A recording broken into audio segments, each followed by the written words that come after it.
a €60 million annual turnover. That's what Antonio Sykaris traded for the deadly cold of the Himalayan peaks. The mountain, Dhaulagiri, had already claimed the lives of his climbing partners, Nikos Papandreou and Babis Tsoupas. 24 years later, Antonios returned to challenge the mountain of the Greeks and settle that terrifying score. He would reach the summit, but he would remain forever in an icy trap at 7,400 meters. What fatal error led this calculating pragmatist to throw out the survival rulebook and push beyond the limits of human endurance? An appliance salesman from dusty Athens suddenly decides to conquer icy summits. The date is May 13, 1962, and in the western working-class suburb of Egaleo, Antonio Sykaris is born. There are no picturesque alpine meadows or snow-capped cliffs around him, just dense urban development, noisy streets, concrete, and scorching asphalt. It's a completely urban environment, as far as you can get from the classic traditions of mountaineering. Antonios grows up as a typical city kid and, in time, logically joins the family business. Every day he's surrounded by washing machines, televisions, and kitchen stoves. The Sykaris appliance store chain demands constant attention, negotiations with suppliers, and sales oversight. His life is following the perfectly predictable script of a successful businessman. He marries Calliope Coney. Their union proves to be incredibly strong, lasting for 36 long years. Calliope sees a reliable husband by her side, a man with his feet firmly on the ground, growing the family enterprise. But then, a completely atypical glitch appears in the system. Professional climbers usually start their journey in their youth, scraping their hands on rocks from an early age. Sykaris, however, gets into mountaineering abnormally late. He's already 28 years old. An age when most men have settled firmly into their comfort zones, paying off mortgages and planning vacations on warm beaches. Antonio suddenly swaps his business suit for a storm jacket and heavy trekking boots. The year is 1990. For his first goal, he chooses Mount Parnitha, a mountain range right near Athens. Its height is just over 1,400 meters. For seasoned climbers, it's just a light stroll, but for a refrigerator salesman, it's a true revelation. Standing on the summit of Parnitha, looking down at his hometown from a bird's-eye view, he realizes that his old life among the storefronts no longer satisfies him. The climbing bug gets under his skin, deep. Events in that same year, 1990, unfold with frightening speed. Instead of gradually gaining experience on local Greek routes, Sykaris makes a radical decision. He packs his backpack, says goodbye to Calliope, and sets off on his first international expedition. And he doesn't choose the comfortable European Alps with their cozy huts, but the harsh and unpredictable Russian Caucasus. The transition from the warm Greek climate and familiar business processes to the cold, thin air and grueling physical exertion happens in just a few months. A man who was discussing microwave shipments yesterday is now learning to cut steps in the ice and survive on unfamiliar terrain. The air of the Pamirs burns his lungs as the invisible wall of altitude presses on his chest. After this harsh baptism by fire on his first routes, the stakes rise dramatically. Our hero understands. To survive among the ice giants, you have to play by the tough rules of the big mountains. He quickly masters two completely different tactics. The first is the Team Alpine style. To use a metaphor, it's a swift guerrilla raid. You take minimal gear, move as fast as possible, and go for the summit in one push. The second tactic is the classic siege style. Imagine a long siege of an impregnable fortress. Climbers spend weeks fixing kilometers of heavy ropes, establishing a chain of high-altitude camps, and methodically, step by step, breaking down the mountain's icy defenses. The veterans of the Greek climbing community watch the determined newcomer's progress closely. He makes an important status move, officially joining Greece's national mountaineering federations, the SEO and the EOOA. He's now established within the country's sporting elite and gains access to serious projects. The year is 1992. A truly daunting goal appears on the horizon. Kongur Tog in the Kunlun Mountains of western China. Altitude, 7,649 meters. This is the echelon where commercial airliners fly, and the atmosphere is so thin that the body can't recover, even during sleep. And here, something unexpected happens. he attempts the summit of Kongur without life-saving oxygen canisters.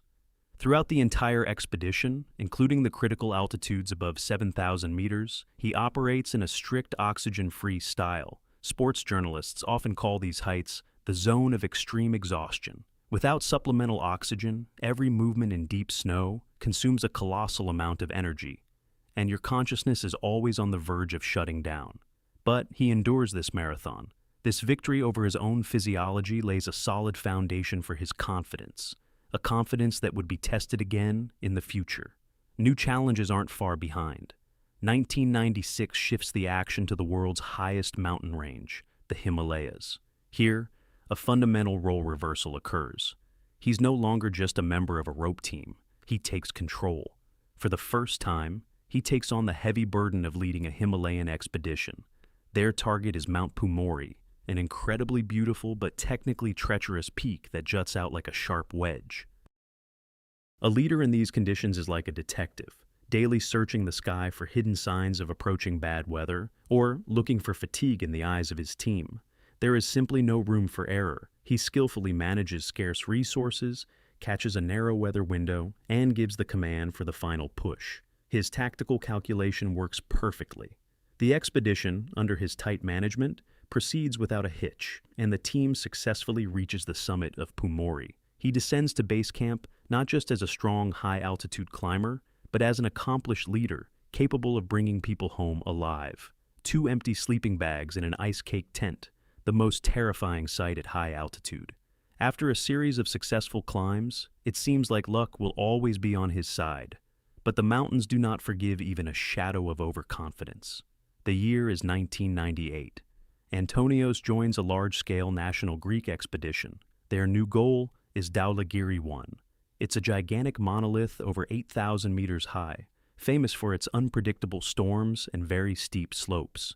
Journalists in Athens are already preparing columns for victory reports. Everyone expects the national flag to soon be unfurled above the clouds. The team methodically gains altitude, working smoothly and precisely. The plan looks flawless. But suddenly the rhythm of the expedition is shattered in an instant.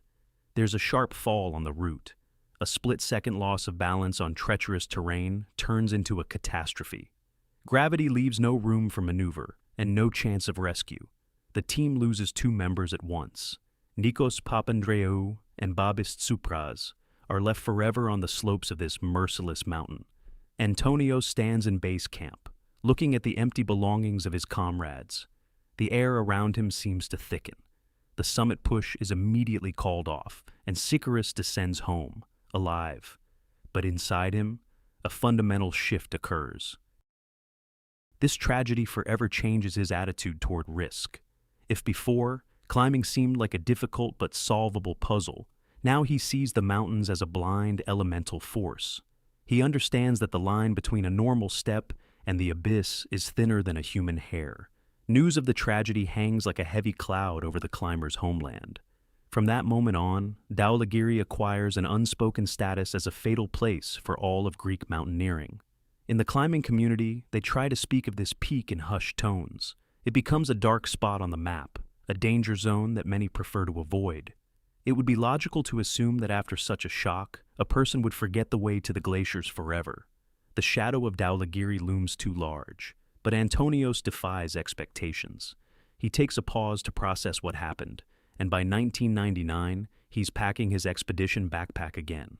He returns to high-altitude climbing and heads for Lenin Peak. Now he steps onto the ice as a completely different man, one who knows the true price of every single movement at altitude. 60 million euros. That's the price of adrenaline at sea level. While the mountains are left far behind, Antonios channels all his colossal energy into the concrete jungle of Athens. The 2000s arrive. His sporting ambition transforms into a sharp business acumen.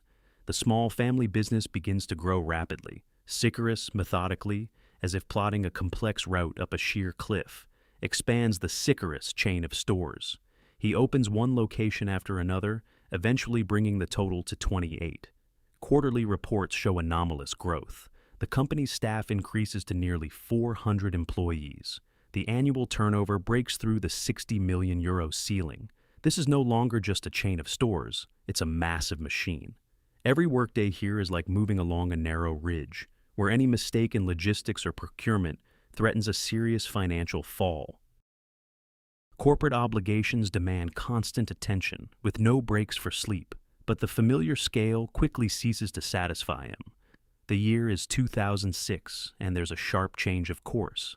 Antonios takes the CEO chair at ALPISA.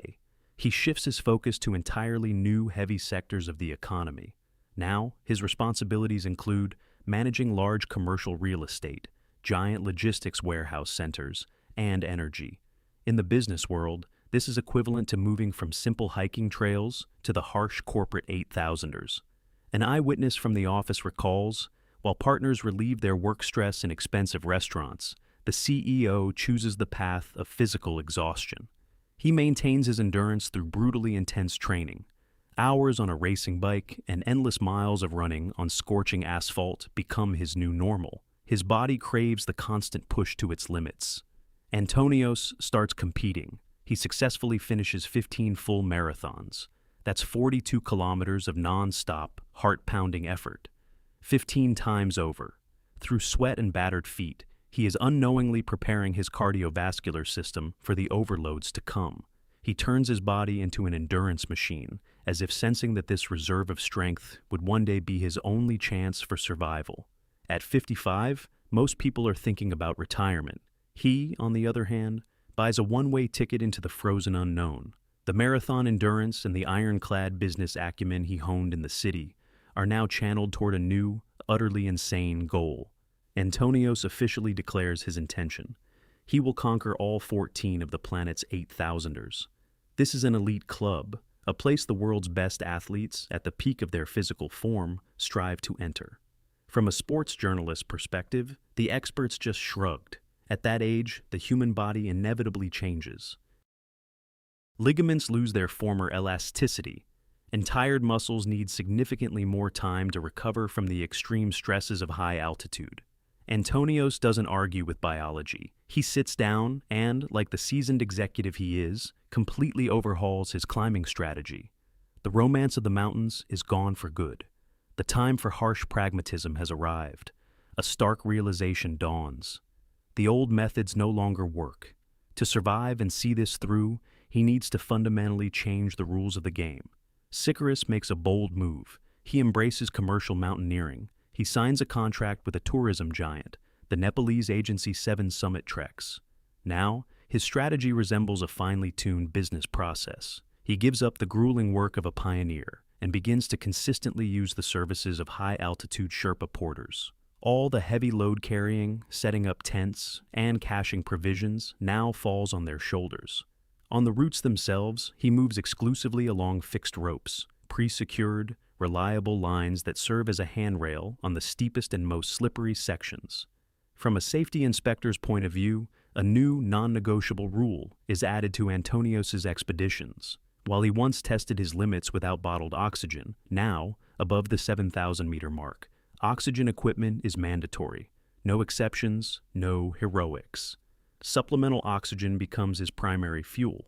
The clock on this grand project starts ticking in the spring of 2017. The first target is the highest mountain on Earth, Everest. Antonios begins the summit push with his partner, Mike Evmorphidis. Thanks to the new tactics, the fixed ropes, and the oxygen, the expedition is a success. They stand on top of the world. But the most valuable prize gained on Everest isn't the prestigious status of a summiteer. During this expedition, Sykaris finds the perfect partner. It's his personal guide, Dhaulagiri SHERPA. A quiet, incredibly strong professional who can read the mountain like an open book. Dhaulagiri becomes his constant companion on the routes, his ultimate insurance policy. The pair begins to work like a well-oiled machine, and at that moment, neither of them has any idea of the dark circumstances under which their partnership will face its ultimate test. A spotlight cuts through the darkness, revealing a man with a microphone. He stands center stage at a TEDx conference. The hall is in absolute silence. Hundreds of eyes are fixed on the gray-haired, self-assured man. The former businessman is now a motivational speaker, drawing packed auditoriums. But how did he get to this stage? In 2018, The new ultra-pragmatic tactic works flawlessly, like a conveyor belt. Antonios methodically assaults and adds Kangchenjunga to his collection. Manaslu follows almost immediately after.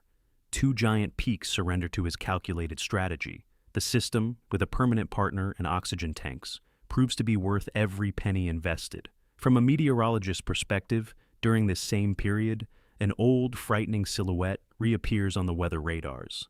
Dhaulagiri. Antonios makes a second attempt on the summit. He wants to settle this old, difficult score, but the wall of ice repels his attack. Powerful storms force the team to retreat. The summit bid officially fails. It's as if Dhaulagiri is granting him a reprieve, making the climber wait for his true moment. It's a red flag that will continue to haunt him. But his ambition doesn't slow down. The year is 2019, and Antonios confidently adds Lhotse to his list, a colossal rock tower right next to the planet's highest point. His phenomenal results begin to attract the attention of major industry players. From a marketer's point of view, an athlete well over 50 is showing fantastic consistency at extreme altitudes. This is a perfect story for sales. Global sports brands make their move. Antonios signs prestigious contracts and becomes an official athlete and ambassador for companies like Garmin and Marmot. The logos of international giants appear on his sleeves. He's now equipped with top-of-the-line gear, and thousands of followers track his smartwatch data in real time. The spring of 2021 brings a new, incredibly difficult trophy, Annapurna 1. This mountain is considered one of the most treacherous in the world due to the constant threat of massive avalanches. But he overcomes this obstacle as well. Journalists rush to release the breaking news. Antonios Sykaris officially becomes the only Greek citizen to have summited 5 8,000ers. It is an undisputed national record. He's at the peak of his public life, sharing his secrets to success with audiences and basking in the glow of fame.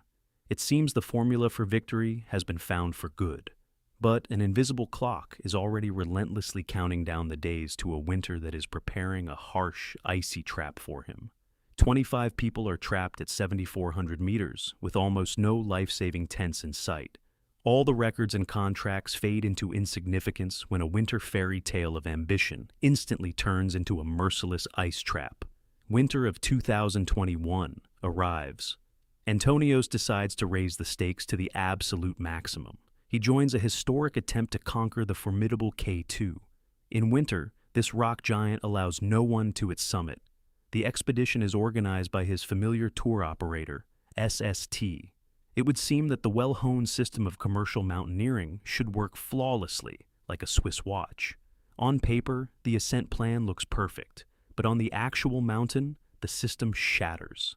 At Camp 3, a massive, completely inexplicable logistical collapse occurs. Climbers, exhausted from the long ascent, arrive at the rest point only to realize with horror that there isn't enough shelter for everyone.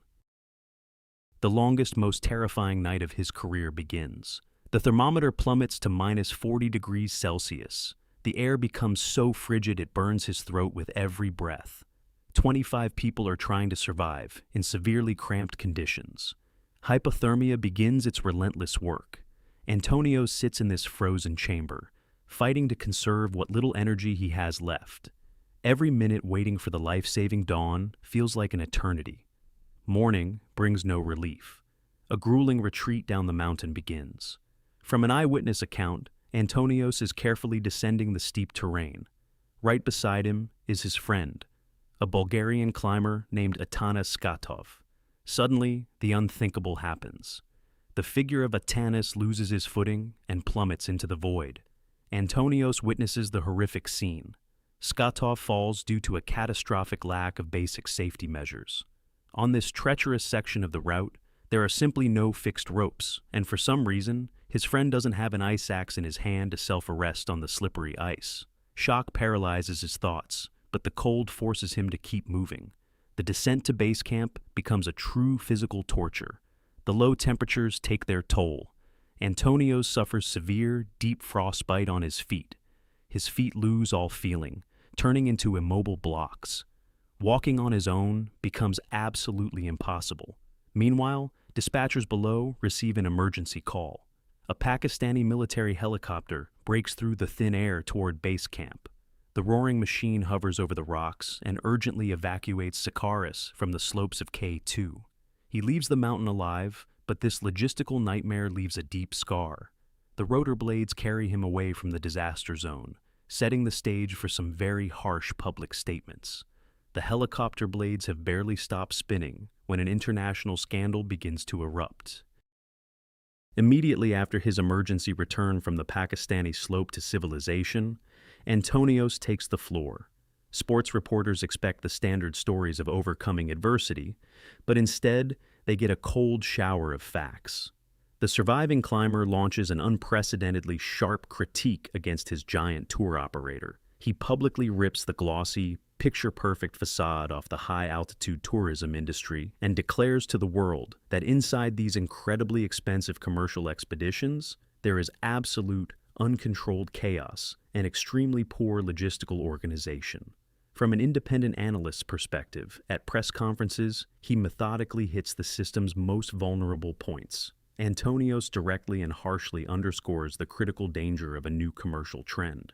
Tourism companies are allowing masses of completely unacclimatized people to undertake highly aggressive summit pushes. It's like suddenly forcing an unprepared person to run a marathon through a scorching desert. A novice's body simply doesn't have time to adjust to the colossal oxygen deficit, and their physiology inevitably and immediately fails. He now describes his approach to these giant peaks with a stark pragmatism, stripping away any hint of romance. Forget those epic stories about battling the elements. Antonios openly admits on camera that at these extreme altitudes he's counting on one thing and one thing only: pure luck. It's a massive game of roulette, where the odds are stacked against you from the start. He's honest about it. The moment a climber develops unrealistic expectations for the summit, the moment their ego clouds their judgment, it's a 100% guarantee of massive tactical errors. But then, the story takes a completely unexpected turn. You'd think that after such a scathing critique, the paths of the seasoned climber and the commercial agency would diverge forever. However, a cold, hard mathematical calculation comes into play. There are simply no other players on the market with that kind of infrastructural resource. Ignoring his own harsh criticism, he makes a controversial decision to continue working with 7 Summit Treks. They still have the best high-altitude porters and the most powerful gear logistics. And at that very moment, an invisible clock begins its final countdown. A precise date appears on his personal calendar: April 2022. For his primary target, he chooses an old enemy. Antonios plans his third attempt on Dhaulagiri. The mountain that had rejected him twice and changed his entire life back in the late 90s is once again drawing him in like a magnet, setting the stage for the final act of this long story. An altitude of 6,350 meters. Breathing is difficult, and the main ordeal is just beginning. The date is April 7th, 2022. Antonios steps heavily onto the windswept, snowy platform of Camp 2. All around him, there's a flurry of activity. The elite team of Nepalese leader Mingma Ji is hastily packing their gear. They're preparing for a swift, almost predatory push to the very summit, and they offer the Greek athlete a spot in their assault column. It looks like the perfect chance to slip to the top behind strong leaders, conserving his own resources. From an investigator's perspective, reconstructing the timeline, this is where the first serious halt occurs. Antonios listens to his own breathing and hits an invisible brake. Pragmatism kicks in. He has a terrifying realization. His body is absolutely not ready for such an extreme jump. He is catastrophically lacking the proper acclimatization for an immediate push into the thin air. He makes a sober decision and firmly refuses to join their ascent. But then, another, far more unpleasant fact surfaces. Antonios checks his gear bags in the tent and freezes. His specialized, critically important high-altitude equipment is simply not there. Due to yet another mistake in the transport chain, those items are still lying far below. Continuing higher without them is impossible. April 8th arrives. The climber is forced to take the most painful step. He turns around and begins the long descent back to base camp, at an altitude of 4,700 meters. To lose more than 1.5 kilometers of hard-won altitude is a colossal blow to his plans. Every step down means that very soon he'll have to repeat this same exhausting journey all over again, burning a double portion of energy. Down below, among the rocks of base camp, an urgent signal crackles from the radio. A new satellite report is coming in. The climate specialist looks at the radars and delivers a harsh verdict. Atmospheric fronts are closing in.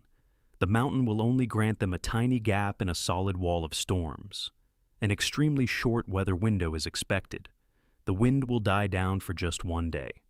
April 11th. The countdown has begun. There's no more time to think. The gear is finally located, but the climber is at the very bottom of the route. The distance to the target is enormous. He now faces an incredibly difficult challenge: how to make it to the summit when the harsh mountain calendar no longer leaves any room for rest. On a giant peak, a mistake always hits you with a delay, when it's already too late to retreat. An invisible loop of time suddenly tightens, as the calendar itself becomes his main and most ruthless enemy. The radio message with the weather forecast shatters all his careful plans. The narrow atmospheric window, set for April 11th, acts like a giant press on his mind. Antonios finds himself under the most severe psychological pressure of a rapidly closing weather window. Under normal conditions, after a difficult descent, a climber desperately needs days of rest. At 4,700 meters, the human body is a complex machine that needs time for basic repairs and energy accumulation. And this is where the first fatal tactical error occurs. The experienced pragmatist, who used to spend years calculating business risks, suddenly ignores a fundamental safety rule. He erases the mandatory rest days at base camp from his plan. It's as if there's no choice. Either he goes up right now, or the wall of ice closes for the entire season. A hard decision is made for a forced, extremely rapid ascent back to the high camps. The early morning of April 9th arrives. Instead of a careful, gradual gain in altitude, Antonio switches to a mode of continuous, relentless work. He steps out of his tent and embarks on a grueling 12-hour forced march up the steep slope. Imagine climbing a never-ending skyscraper staircase, where on every new floor, the air gets twice as thin, and gravity feels like it's pulling your heavy boots straight down. From a sports analyst's point of view, what the Greek climber is doing now completely defies the laws of high-altitude physiology.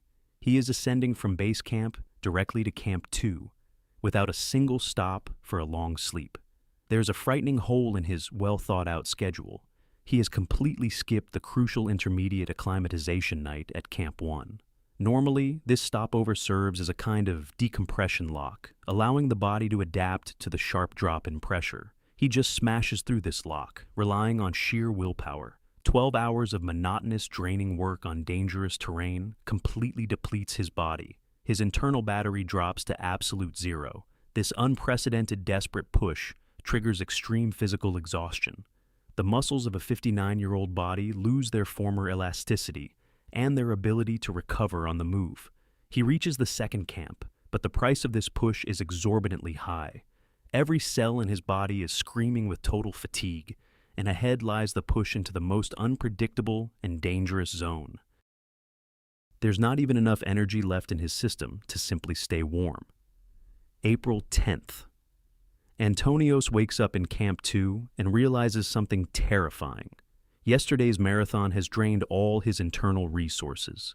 His muscles respond with sharp pain at the slightest movement. But he stubbornly clips his carabiners and continues the ascent, battling severe muscle fatigue.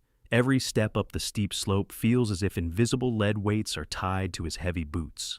At such an extreme altitude, an exhausted human body cannot rest. The next leg of the journey turns into an endless 11-hour torture of ice and biting wind. Finally, the climber reaches Camp 3 at an altitude of 7,329 meters. This is the invisible but very brutal boundary of the so-called death zone, a place where the atmospheric pressure drops to critically low levels, and the body's cells begin to slowly break down. The hands of the clock are relentlessly cutting into the narrow weather window. Antonios practically crawls into his tent. He is at the start of the final, most crucial summit push in a state of complete exhaustion. His physical reserves are at absolute zero. The internal spring is stretched to its breaking point. The dead of night, April 11th. Darkness blankets the bottomless abysses on either side of the narrow ridge. Antonios begins his decisive summit push on Dhaulagiri. His personal guide, Dawa Sherpa, walks confidently beside him. They work as an inseparable pair, bound by a common route and a single goal. Upon crossing the 7,000-meter mark, Sykaris had already connected his oxygen equipment, a mandatory step. The cylinder hisses quietly on his back, feeding life-saving gas directly into his mask. This artificial mixture has now become his only fuel, forcing him to move forward. But oxygen can't replace muscles that have been ground to dust. Through the night's haze, two dim points of light from their headlamps crawl slowly up the black, icy wall. Due to a severe lack of strength, their pace towards the summit drops to a dangerously slow crawl. Dawa Sherpa leads the way, breaking trail through deep snow, but he's forced to stop constantly. He waits for his heavily breathing partner. The strict schedule for the summit push is falling apart before their eyes. Their speed drops to an agonizing minimum, consuming precious hours of calm weather. Step by step, they move further away from the safety of their tent, slowly closing in on their coveted goal. 12:40 p.m. The radio emits a sharp, deafening crackle at an altitude where even sound itself freezes. The endless, agonizing ascent is suddenly over. Antonios and his guide, Dawa Sherpa, take one last, incredibly difficult step forward and stop. They are standing on the absolute summit of Dhaulagiri. There is no higher to go. The terrain now only drops away, plunging down sheer walls. All around them is nothing but a cold, piercingly blue void, and the snow-white peaks of neighboring Himalayan giants. At these extreme altitudes, after hours of exhaustion, the human brain usually just gives up.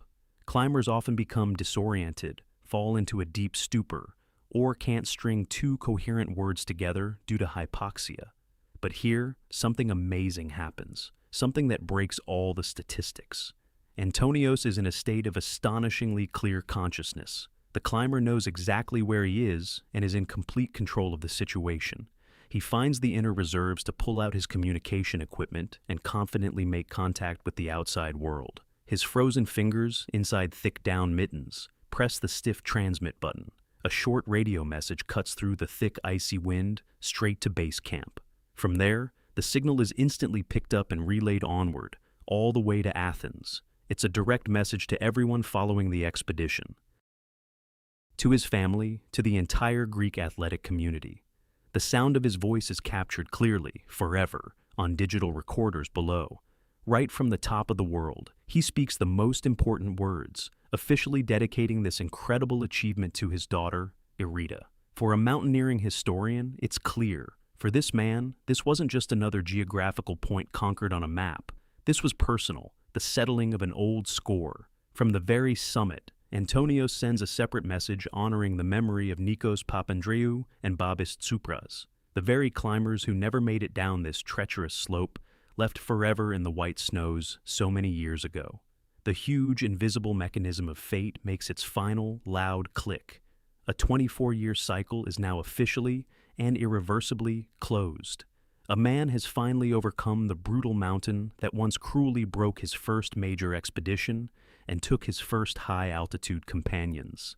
An old, heavy internal debt has finally been paid. The main goal of the expedition is achieved, the summit is tagged, and now the pair of climbers begins the technical descent, following their own tracks back to the high-altitude tents. The descent always claims more lives than the most grueling push to the summit. The euphoria of reaching the top vanishes the second the climbers turn their backs to the sky.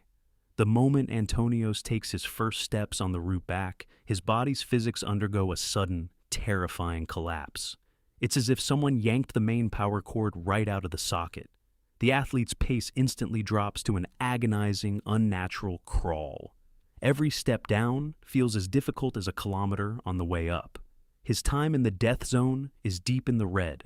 The human body isn't built to survive at such extreme altitudes for long, but Antonios has now been in this icy trap for over 15 consecutive hours. It's a colossal amount of time for a body already shattered by the previous nonstop push.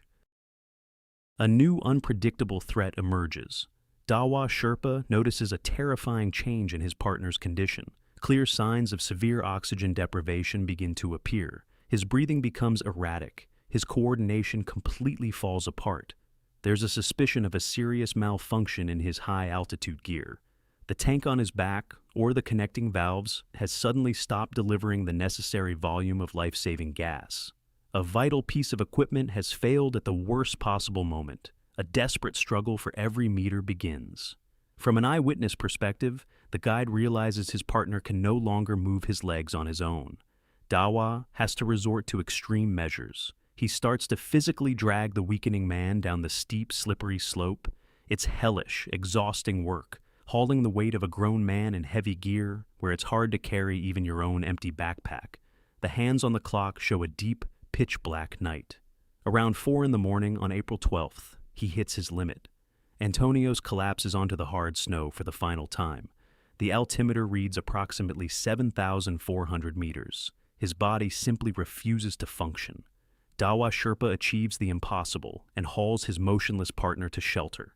They make it inside the tent at Camp 3, but the safety is an illusion. It is here, in this tiny fabric dome amidst the ice, that the Greek climber is gone forever. In the dry official reports, the ending is explained with stark clarity. The cause, acute mountain sickness and absolute, utter exhaustion. The harsh physiological price for a forced pace and an empty battery. A short, desperate distress call tears through the morning silence at base camp. In the frozen tent of Camp 3, at 7,400 meters, there is only one living person left. Dawa Sherpa sits beside his motionless partner and makes the emergency call. His own strength is gone, his throat is parched, and the countdown to irreversible consequences in his own body is a matter of minutes. At the headquarters of the tour operator, 7 Summit Treks, alarms instantly sound. The radio operator receives the SOS and immediately initiates the emergency rescue protocol. The massive machine of commercial mountaineering is obligated to handle this failure on the route. The company urgently mobilizes a special group of 5 incredibly strong and resilient high-altitude Sherpas. They are, in effect, an elite rapid response team for extreme altitudes.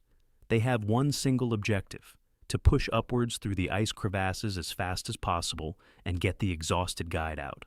The mountain offers no breaks, not even for experienced rescuers. Every 100 meters of steep ascent mercilessly burns their energy, while the wind constantly tries to throw them off the slope. But the rescue team stubbornly pushes through the thin air and finally reaches Camp 3. Inside, they find a surviving Dawa. The guide is physically broken from the night's descent and severely dehydrated. The team gets him on his feet and successfully evacuates him down the fixed ropes, leading him out of the death trap and into the safe zone. The first part of the complex mission is complete, but the second, most technically difficult task remains. To simply leave a person at such an extreme altitude would mean turning him into a permanent landmark for future expeditions. The Sherpas make the decision to bring down the body of Antonios Sykaris. It's an unbelievably grueling task. The group slowly transports the heavy load down sheer rock faces. They lose altitude meter by meter until they finally reach a flat, snowy platform accessible for safe air operations. Here, the air is just dense enough for a helicopter's blades to get a solid grip. The heavy growing roar of rotors is heard. A special rescue helicopter cuts through the thick clouds over the slopes of Dhaulagiri. The pilot masterfully holds the roaring machine over the slippery glacier. The body of the fallen climber is carefully loaded on board, and the helicopter carries him away from the treacherous Himalayan slope forever, putting a hard, physical end to this long expedition. In a warm office far from the snow-capped peaks, a digital file is opened. The Himalayan database, the world's primary and most rigorous registry of all high-altitude ascents, receives the official documents from base camp. An administrator enters the dry figures, coordinates, and exact dates into the system. The Greek athlete's death is now officially documented in the Global Historical Archive. The official papers are signed, but a real storm of uncomfortable questions is just beginning to brew. From an investigative journalist's perspective, once the initial shock of the rescue operation wears off, the information landscape explodes with new details. A close friend of the deceased, Fotis Theoharis, makes a sharp public statement that completely changes the narrative. He points directly to a critical technical failure. According to him, the oxygen equipment completely failed during the descent phase. The athletic community instantly picks up on this alarming signal. A very specific theory about the catastrophe begins to circulate behind the scenes. Experts suggest that in the intense cold, a plastic valve in the supply system simply cracked. Or perhaps the metal cylinder itself had a hidden defect from the start and was leaking gas into thin air. Imagine a deep-sea diver who suddenly has their air supply cut off. Every second without the right pressure becomes destructive to the cells. If the primary system fails, there should always be a backup plan. Where were the reserve tanks? According to the logic of commercial expeditions, they should have been waiting for the climbers at Camp 3. But here, the logical chain breaks. The investigation hits a brick wall. Confirmed information about whether those backup cylinders were actually in the tent remains the central mystery. The snow hides the evidence, leaving only room for rumors. However, professional analysts refuse to buy the convenient theory of broken equipment. They dryly examine the expedition's timeline and deliver their own, much more pragmatic verdict. The primary cause of the collapse was that fatal 12-hour forced march on April 9th. The expert jury is adamant this accelerated jump between altitudes destroyed the body's entire reserve of strength. The man was running on an empty tank, and physics took its course. The situation triggers a domino effect throughout the entire industry. The well-known tour operator, SST, once again finds itself under heavy pressure. The company is harshly criticized for its extremely aggressive commercial policies. The desire to sell successful ascents at any cost is overshadowing basic safety rules. This tragic outcome is not an accident. It's just a continuation of a frightening, systemic trend. The list of older clients who don't return from expensive commercial tours is growing rapidly. The system successfully sells the illusion of control, but high above the clouds, any contract loses its power. Breaking news banners flash across television screens all over Greece.